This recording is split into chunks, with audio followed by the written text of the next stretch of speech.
Susan Dey once seemed to have the life millions dreamed about. Fame came fast. The Partridge Family made her a household name, and later roles proved Hollywood had badly underestimated her. But behind that calm smile was a woman carrying far more than fans knew. Fame brought pressure. Love brought heartbreak. Private battles followed her into adulthood. Then, just as she earned real respect, Susan began pulling back. Today, at 75, she lives far from the noise that once surrounded her, and the reasons are more complicated than they seem. Susan Hollock Dey entered the world on December 10, 1952, in Pekin, Illinois. Her father worked in journalism as a reporter and editor. Her mother, Ruth, was a trained nurse. The family later moved to New York, where Susan attended elementary school in Thornwood and later moved to Mount Kisco. But the biggest change came before high school. In 1961, when Susan was only 8, her mother died. That loss sits at the center of nearly every account of her early life. The family home suddenly felt too quiet, and Susan responded by becoming quieter herself. She was still a child, too young to fully understand death, yet old enough to feel the space her mother had left behind. Robert eventually remarried, and the household gained structure again. Susan continued school, eventually attending Fox Lane High School. Yet she was growing into a young woman who seemed far more comfortable holding feelings in than putting them on display. The next turn came through her stepmother Gail. In 1968, when Susan was 15, Gail sent a photograph of her to a New York modeling agency. Susan had not grown up talking about fame as some grand dream. She seemed to want belonging and stability more than applause. Still, the camera responded to her immediately. She had bright blue eyes, long center-parted hair, and a calm look that felt both beautiful and approachable. Modeling work followed. Her photographs appeared in teen fashion material, and one early break was unusually direct. She appeared on the cover of a booklet for young girls called Getting to Know Yourself, a guide connected to first facts about menstruation. It was not glamorous, but it placed her face before a young audience. Former classmates remembered a girl who avoided gossip, spoke little, and sometimes ate alone. Her looks were now becoming a kind of currency. Approval came when the photograph worked, when the body looked right, and when the expression stayed controlled.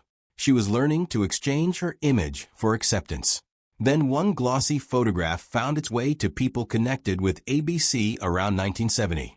The network needed a young actress who could seem wholesome to parents and appealing to teenagers. Susan fit that balance. She had no formal acting training and little reason to believe she was about to become one of television's most familiar young faces.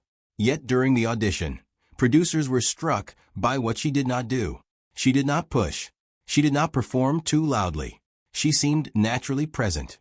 After graduating from Fox Lane High School in 1970, Susan won the role of Laurie Partridge at 17. The Partridge Family premiered on ABC in September 1970, and Susan stepped straight from modeling into a world she had never known. The series followed a widowed mother and her children as they formed a pop group and traveled in a brightly painted old school bus. Shirley Jones played the mother. David Cassidy played Keith. Susan played Laurie, Danny Bonaduce played Danny, and Dave Madden was manager Reuben Kincaid. The timing suited ABC. The country had been shaken by war and political distrust. The show offered something warm, simple, and reassuring. The response was immediate. The fictional family produced real hit records, including I Think I Love You, the biggest hit song of 1970. Albums sold, fan clubs grew, and teen magazines pushed the cast into homes far beyond the weekly broadcast. Susan became part of a clear look that young girls copied. Long hair, modest clothes, a gentle smile, and an image of controlled innocence. Publicists compared her elegance to Audrey Hepburn and her poise to Grace Kelly. That sounded flattering, but it also narrowed the space around her. America was turning her into a symbol of perfection, and symbols are rarely allowed to have bad days. Behind the bright bus and cheerful songs, the work could be exhausting. One account described 16-hour days, 5 days a week. Susan's fame grew so quickly that ordinary life became harder. She reportedly could not eat quietly in restaurants or walk down a street without attention. The public saw Lori. Susan sometimes felt they were looking through her rather than at her. She later described the strange problem of young stardom. You feel like an adult, but you are not an adult. She had adult work demands and adult public attention, but she was still learning who she was. The pressure soon reached her body. Susan later confirmed that she developed an eating disorder during the Partridge Family years. Accounts of the period describe constant pressure to stay thin and camera-ready. Shirley Jones was said to have worried about how young and fragile she seemed while so many people wanted something from her. At the time, the full depth of that battle was not something viewers could see. The glossy photographs kept coming while the fear around food and appearance followed her behind the scenes. Before acting, modeling had already taught her to think closely about appearance. Now television turned that pressure into a national spotlight. A close friend was said to have seen private notebooks containing 2 repeated words, "Be enough." Susan was being praised by millions while fighting the fear that she might still not be enough. On screen, Susan and David Cassidy played brother and sister. Off-screen, they became close friends as the country watched them grow famous. Susan was around 18, David around 20. They talked, joked, and spent time together between scenes. For her, he felt safe inside a world that changed too fast. But David was living through another kind of madness. Screaming fans followed him. Touring pulled him away. Susan's feelings moved in another direction. Over time, she fell for him. David did not see the relationship the same way. Shirley Jones later said he did not return Susan's feelings, did not treat her well during that period, and broke her heart. Still, the set was not always heavy. Danny Bonaduce remembered Susan showing a sharp, funny side. In a May 2025 podcast appearance, he recalled acting badly during a breakfast table scene when Susan suddenly poured a gallon of milk over his head. Shirley Jones later wrote that the cast had encouraged Susan to do it because Danny was getting too big for his boots.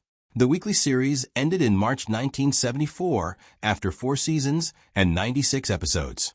Once the live series ended, Susan faced a problem that follows many young stars. Everyone knew her, but they knew one version of her. Hollywood still saw the long-haired girl next door. She needed to prove she could carry darker, more adult work. In the television movie Mary Jane Harper Cried Last Night, she played a deeply troubled young mother whose psychological problems begin harming her toddler daughter. She was showing she could move beyond Lori. By the early 1980s, Susan still carried the Partridge shadow. Casting people could remember Lori faster than they could imagine a new character. Instead of chasing every offer, she became more selective. In 1981, she co-starred with Albert Finney in Looker, a science fiction thriller written and directed by Michael Crichton. In 1986, she led Echo Park as a struggling waitress who takes work as a stripper delivering singing telegrams. It was another clear move away from Lori Partridge. But the great second act had still not arrived. That changed the same year. Producers Stephen Bochco and Terry Louise Fisher were creating L.A. Law for NBC, a legal drama built around the partners, associates, and staff of a Los Angeles firm. The series wanted lawyers who felt human, flawed, and believable. Susan was cast as Grace Van Owen, first a deputy district attorney and later a judge and partner. Everything about Grace challenged the old Lori image.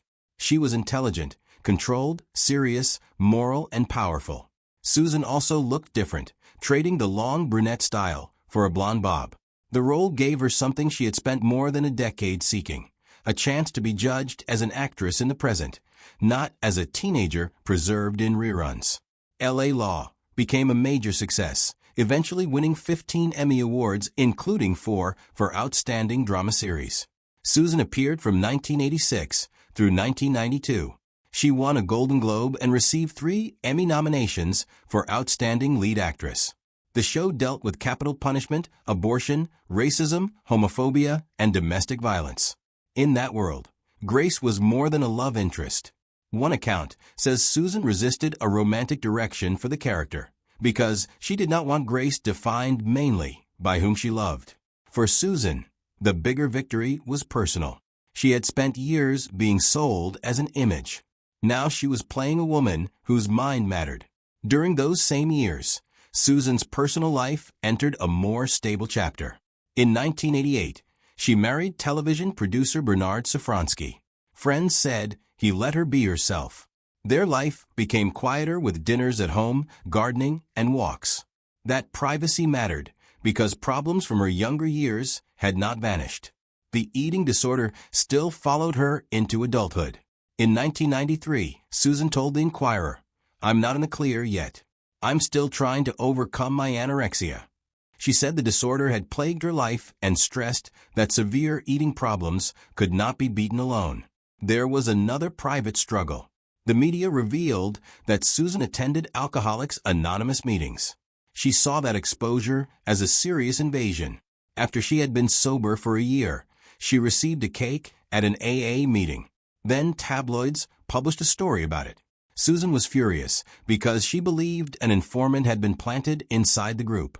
A recovery space she expected to be private had become material for strangers. In 1994, the past returned in a way she had not chosen. David Cassidy published his memoir, writing openly about Susan's feelings for him and their private, intimate history. To him, it may have been part of his own story. To Susan, something deeply personal had been exposed. She declined to comment.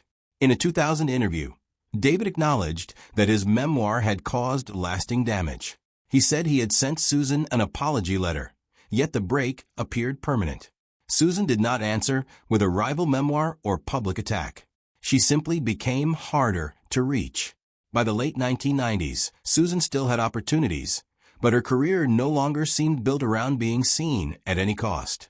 The pace slowed. She returned as Grace Van Owen in L.A. Law, the movie, in 2002, but it did not begin a full comeback. 2 years later, she appeared in 2 episodes of Third Watch. Those 2004 appearances became her final professional acting credits. There was no grand farewell tour and no dramatic retirement announcement. Susan simply stopped taking new roles. She had spent more than 3 decades inside an industry that had followed her from teenage fame to adult acclaim. She had survived typecasting, serious health struggles, tabloid intrusion, and the public exposure of a private relationship. After 2004, silence was no longer something forced on the grieving 8-year-old girl. It had become a decision. This time, she controlled the terms. Susan's life after Hollywood became deliberately private. Later accounts say she and Bernard have lived in Andes, New York since 2007, far from the entertainment machine. In a rare 2013 interview, Susan spoke about helping organize a local battle of the bands. She seemed happy to encourage creativity without standing at its center. But leaving acting did not mean she stopped loving it. "I miss acting as much as I miss my mom, as much as I miss my little girl, as much as I miss my first home," she admitted. Still, she said her life was full. David Cassidy's death from liver failure in 2017 brought their painful history back into public conversation. One account says Susan spent time with his family remembering him. Yet she gave no major public tribute. She did not turn his death into a performance. In 2020, Susan joined several L.A. Law cast members for a Stars in the House reunion, raising money for the Actors Fund. It was a rare reminder that she had not erased every part of her career. She had simply stopped letting the public decide how much of her life it could have. Today, at 75, Susan remains rarely seen. Her story resonates in an era where figures like Pamela Anderson and Britney Spears have reclaimed their narratives through documentaries and memoirs, showing the world what fame took from them. Susan chose a different path, not telling her story publicly, but guarding it privately. Even after decades of fame, she appears determined to keep that quieter world on her own terms. Do you think Susan Dey stepped away because Hollywood had already taken too much from her? Or did she simply find the peace fame could never give her? Share your thoughts in the comments below. And don't forget to hit like, subscribe, and stay tuned for more incredible stories from Hollywood's fascinating history. See you next time.